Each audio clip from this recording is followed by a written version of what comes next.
இணைய நண்பர் வெங்கடேசன் அவர்கள் இன்றைக்கு ஒரு அமைப்பின் நிறுவனராக இந்த ஏஐ அகாடமியின் ஃபவுண்டராக இன்றைக்கு இதை தொடங்கி வைப்பது குறித்து உண்மையிலேயே மிகப்பெரிய அளவிலான மகிழ்ச்சி அடைகிறோம்.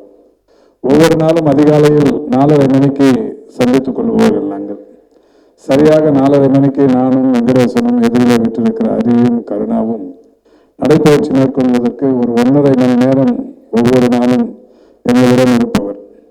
அவர் எங்க கூட 1.5 மணி நேரம் இருக்காரு, உங்க கூட 1.5 மணி நேரம் இருந்திருக்கிறார். கேட்டன் பயிற்சி எவ்வளோ நாள் எடுத்திருக்கீங்க அப்படின்னு சொன்னால் 28 நாட்கள் 1.5 மணி நேரம் பயிற்சி. இது வாரத்துக்கு 3 நாட்கள் என்கின்ற வகையில் தமிழ்நாட்டில் இருக்கிற 38 மாவட்டங்களிலும் இந்த பயிற்சி மேற்கொள்ளப்பட்டிருக்கிறது. இதன் மூலம் ஒரு 3560 மாணவர்கள் பயிற்சி பெற்றிருக்கிறார்கள் என்கின்ற மகிழ்ச்சியான செய்தியினை சொன்னார். உண்மையிலேயே ஒரு பெரிய சந்தோஷம். அண்ணா, இந்த பயிற்சியை அரசு பள்ளி மாணவர்களுக்கு தருவது என்பது மகிழ்ச்சி. இன்னைக்கு அரசு பள்ளி மாணவர்கள் எந்த கட்டத்தை நோக்கி சென்று கொண்டிருக்கிறார்கள் என்பது நம்ம அன்பில் மகேஷ் அவர்களுடைய முயற்சி. ஒரு 5 ஆண்டு காலமாக அபரிதமான முயற்சி, அபாரமான முயற்சி, வெற்றிகரமான முயற்சி.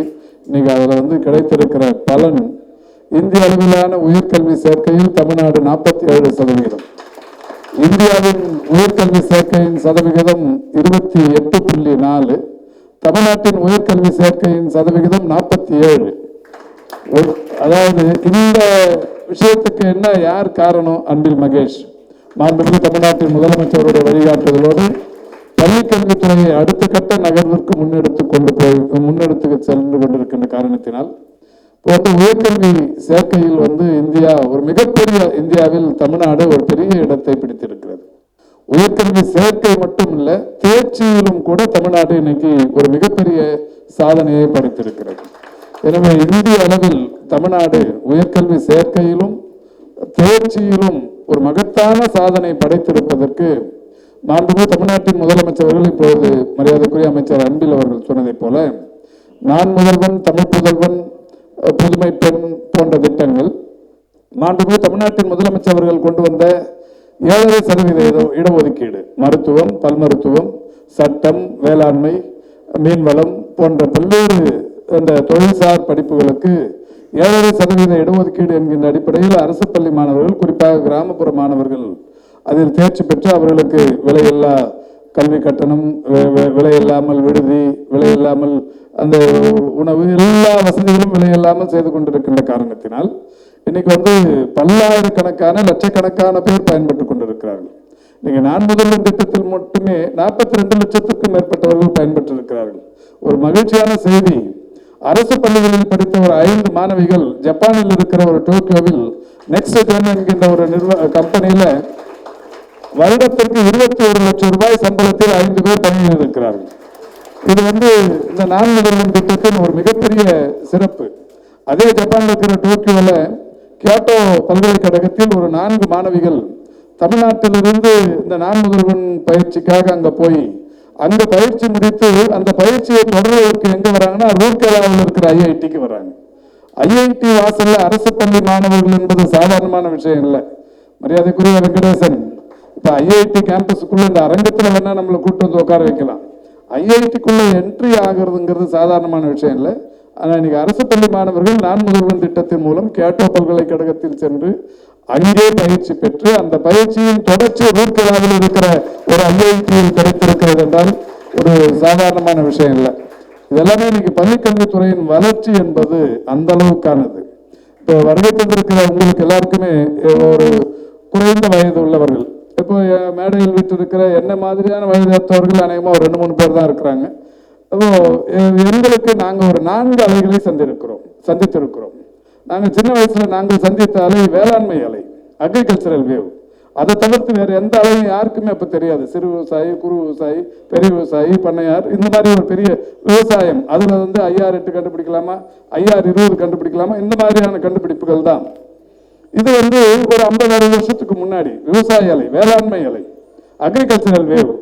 அதுக்கு அடுத்து ஒரு வேவ் வந்தது பாருங்க, ஒரு மிகப்பெரிய அளவிலான புரட்சி, ஒரு பெரிய புரட்சி. அது என்ன அலை? இங்க பேசினார்ல, மகேஷ் பேசினார்ல, முத்தமிழறிஞர் கலைஞர் அவர்களுடைய ஆட்சி காலங்களின் தொடக்கத்தில் வந்த அலை இண்டஸ்ட்ரியல் வேவ்.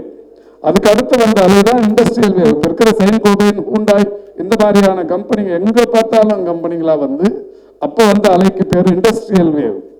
இண்டஸ்ட்ரியல் வேவ்லையும் நாங்கள் இருக்கிறோம், வேளாண்மை வேவ்லையும் நாங்கள் இருந்தோம், அக்ரிகல்ச்சரல் வேவ்லையும் இருந்தோம்.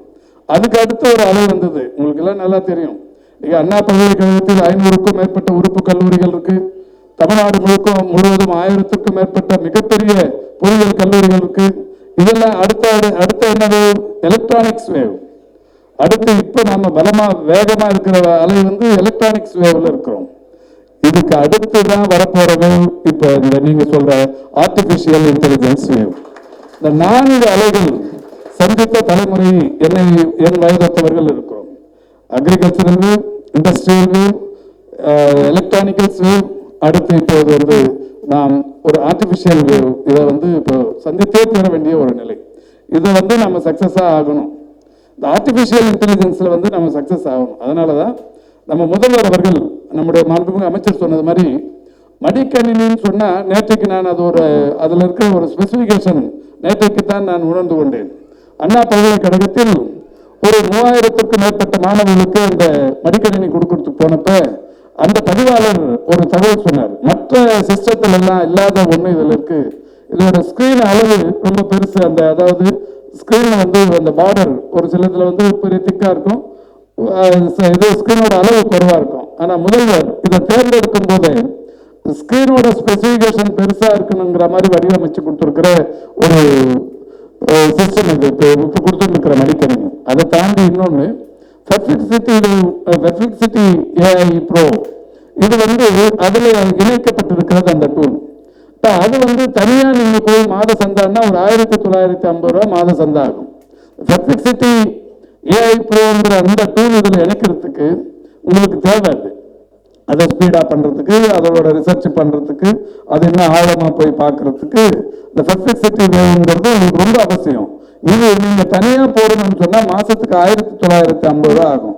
ஆனா நம்முடைய மாண்புமிகு முதல்வர் இப்ப நம்முடைய இளைய சமுதாயம் சந்தித்துக் கொண்டிருப்பது செயற்கை நுண்ணறிவை இவர்கள் சந்தித்துக் கொண்டிருக்கிறார்கள். செயற்கை நுண்ணறிவு சம்பந்தமான விஷயங்கள் இவர்களுக்கு தெரிந்தாக வேண்டும். அதனால்தான் இந்த பெர்ப்ளெக்சிட்டி AI ப்ரோங்கிற அந்த டூலையும் நினைச்சு இந்த மடிக்கணினியை 10 லட்சம் மடிக்கணினியை 2172 கோடி ரூபாய் மதிப்பீட்டில் இன்றைக்கு தமிழ்நாட்டில் தந்து கொண்டிருக்கிறார்கள். இது ஒரு சாதாரணமான விஷயம் இல்லை. ஏதோ மடிக்கணினி அதுக்கு முன்னாடி 10ஆம் வகுப்பு மாணவர்கள் கொடுத்தாங்க, 9ஆம் வகுப்பு மாணவர்கள். இப்ப யாருக்கு கொடுக்குறாங்க? கல்லூரிகளில் 2 மற்றும் 3ஆம் ஆண்டு பயின்ற மாணவர்களுக்கு. யார் கையில் இதை கொடுத்தா உபயோகரமா இருக்குமோ, சினிமா பார்க்கறதுக்கு இல்ல மடிக்கணினி, இந்த AI இந்த விஷயத்தை வந்து ஹேண்டில் பண்றதுக்கு, இதை தெரிஞ்சுக்கிறதுக்கு. இதுக்காக இன்னைக்கு ஒரு இளைய சமுதாயத்தை வார்த்தெடுக்கிற ஒரு அற்புதமான முயற்சியா நம்முடைய மாண்புமிகு தமிழ்நாட்டு முதலமைச்சர்கள் இன்னைக்கு அந்த பணியை செஞ்சிருக்கிறாங்க. அந்த வகையில் இனிய நண்பர் நம்முடைய வெங்கடேசன் அவர்கள் இப்ப அந்த ஏஐங்கிறது இப்ப எல்லா துறையிலும், நான் சார்ந்திருக்கிற மருத்துவம் மற்றும் மக்கள் நல்வாழ்வு துறையில் நம்முடைய ஓமந்தூரார் பன்னோக்கு மருத்துவமனையில் ஒரு ரோபோட்டிக் கேன்சர் எக்யூப்மெண்ட் ஒன்று 34 கோடியில வாங்கி வச்சிருக்கிறோம். ரோபோட்டிக் கேன்சர் எக்யூப்மெண்ட் இந்தியாவில் இருக்கிற அரசு மருத்துவமனைகள் 36 மாநிலங்கள் இருக்கு. எந்த மாநில அரசு மருத்துவமனைகளிலே அது இல்லை. தமிழ்நாட்டில் மாண்புமிகு முதல்வர்களால் அது வாங்கி வைக்கப்பட்டிருக்கிறோம். அந்த ரோபோட்டிக் கேன்சர் எக்யூப்மெண்டோட விலை 34 கோடி. மாண்புமிகு முதல்வர் வாங்கி வச்சு இப்ப அதுல வந்து சிகிச்சை அளித்துக் கொண்டிருக்கிறோம். கேன்சர் மாதிரி கணையத்தில் ஏற்படுகிற உள்ள சிக்கலான இடங்களில் இருக்கிற அந்த கேன்சர் கட்டிகளை அறுவை சிகிச்சை இல்லாமல் ரோபோட்டிக் மூலம் அகற்றுகிற அந்த அற்புதமான பணியை இன்றைக்கு அந்த ரோபோட்டிக் கேன்சர் எக்யூப்மெண்ட் செய்து கொண்டிருக்கிறது. இந்த அளவுக்கான இப்ப அது வேற எங்க இருக்கு? எய்ம்ஸ்ல இருக்கு, ஜிப்மர்ல இருக்கு. இங்க தமிழ்நாட்டில் ஒரு 2-3 தனியார் மருத்துவமனைகள் இருக்கு. இதை வந்து அரசு மருத்துவமனைகளில் கொண்டு வந்து சேர்த்த பெருமை முத்துவேல் கருணாநிதி, ஸ்டாலின் என்கிற அந்த மகத்தான மனிதரை சாரும். இதை எதுக்கு சொல்றேன்னா, இப்ப நம்ம அடுத்த கட்ட நகர்வுங்கிறது ரொம்ப அவசியமான ஒண்ணு. அதனால இந்த ஏஐ செயற்கை நுண்ணறிவை கற்றுக்கொள்ள வேண்டிய அவசியம், அதனோட வாழ்ந்து தீர வேண்டிய அவசியம் இந்த சமூகத்திற்கு, இந்த வயதொத்தவர்களுக்கு, உங்கள் வயதொத்தவர்களுக்கு அது தேவை என்கின்ற அந்த காரணத்தினால்தான் நண்பர் வெங்கடேஷ் அவர்கள் இதை மிக சிறப்பாக செய்திருக்கிறார். இதுக்கும் கூட நம்முடைய முதல்வர் தான் வழிகாட்டு. அவர் தான் ஒரு 7-8 வருஷத்துக்கு முன்னாடி அவரை சட்டமன்ற உறுப்பினராக தேர்ந்தெடுத்த கொளத்தூர்ல அனிதா அச்சீவர்ஸ் அகாடமின்னு ஒரு அமைப்பை தொடங்கினார். இந்த அனிதா அச்சீவர்ஸ் அகாடமியில என்ன வேலைன்னா, இந்த டேலி குரு, டேலி ப்ரோ, டேலி இதெல்லாம் கற்றுக் கொடுத்து அவங்களுக்கு வேலை வாங்கி கொடுக்கறது. அவரை பார்த்து நான் என்ன பண்ணேன்னா, சைதாப்பேட்டையில மாண்புமிகு முதல்வர் அவர்களையே அடுத்து வந்து சைதாப்பேட்டையில் கலைஞர் கணினி கல்வியகம்னு ஒன்று தொடங்கினேன். இந்த தொடங்கி இது வரைக்கும் 2000 மாணவர்களுக்கு சைதை தொழிலை சார்ந்த மாணவர்களுக்கு டேலி குரு, டேலி ப்ரோ, டேலி எஸ் கற்றுக் கொடுத்து வேலையும் வாங்கி கொடுத்துருக்குறேன். ஒவ்வொருத்தரும் 40-50 ரூபாய் சம்பளம் வாங்குறாங்க. இன்னைக்கு ஏறத்தாழ 2000க்கும் மேற்பட்டவர்கள் அதன் மூலம் பயிற்சி பெற்றிருக்கிறார்கள். கடந்த ஜனவரி 2ஆம் தேதி மாண்புமிகு முதல்வர் சைதாப்பேட்டைக்கு வந்து இன்னொரு அமைப்பையும் தொடங்கி வச்சாங்க. கலைஞர் மகளிர் திறன் மேம்பாட்டு மையம். அந்த திறன் மேம்பாட்டு மைய ஸ்கில் டெவலப்மெண்ட்டை வந்து மகளிருக்கு கொடுக்கறதுக்கு ஒரு அமைப்பை தொடங்கி வச்சு அது மூலமா இப்போ டெய்லரிங், இந்த ஃபேஷன் டெக்னாலஜி, இந்த மாதிரி நிறைய விஷயங்களை பண்ணின்னு இருக்கிறோம். ஒவ்வொரு நாளுமே அந்த அமைப்புல ஒரு 300-400 பேர் இன்னைக்கு சைதை தொழிலை சார்ந்த மகளிராக இருந்தாலும் மாணவர்களாக இருந்தாலும் பயன்படுத்தி இருக்கிறாங்க. அந்த வகையில் ஏதாவது ஒன்று நாம் கற்றதை, நாம் பெற்றதை மற்றவர்களுக்கு தர வேண்டும். அதை வெங்கடேசன் மிக சிறப்பாக செய்து இந்த ஆர்டிபிஷியல் இன்டெலிஜென்ஸ் என்கின்ற இதை மிக சிறப்பாக செய்திருக்கிறார். அவரை மனதார பாராட்டுகிறேன். இந்த பயிற்சி பெற 3560 பேருங்கிறது ஒரு சாதாரணமான விஷயம் இல்லை. இப்ப நான் ஏற்கனவே சொன்னது மாதிரி சென்னை ஐஐடியில மட்டும் இல்ல, இந்தியா முழுக்க இருக்கிற மிக சிறந்த கல்வி நிறுவனங்களின் வாயில்களை எட்டி பார்க்கிற அளவுக்கு இன்றைக்கு நம்முடைய அரசு பள்ளி மாணவர்களை இன்றைக்கு மிகத்திறன் படைத்தவர்களாக ஆக்கி கொண்டிருக்கிற அன்பின் மகேஷும் இந்த நிகழ்ச்சியில் கலந்து கொண்டிருப்பது என்பது மகிழ்ச்சிக்குரிய ஒன்று.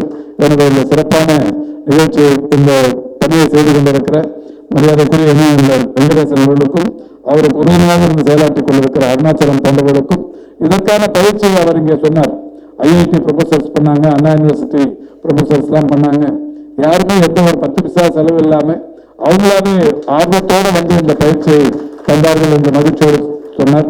அந்த அளவுக்கு இந்த பயிற்சியாளர்கள் ட்ரெயினர்ஸுக்குமே என்னுடைய வாழ்த்துக்களை, பாராட்டுக்களை தெரிவித்து விடுகிறேன். நன்றி, வணக்கம்.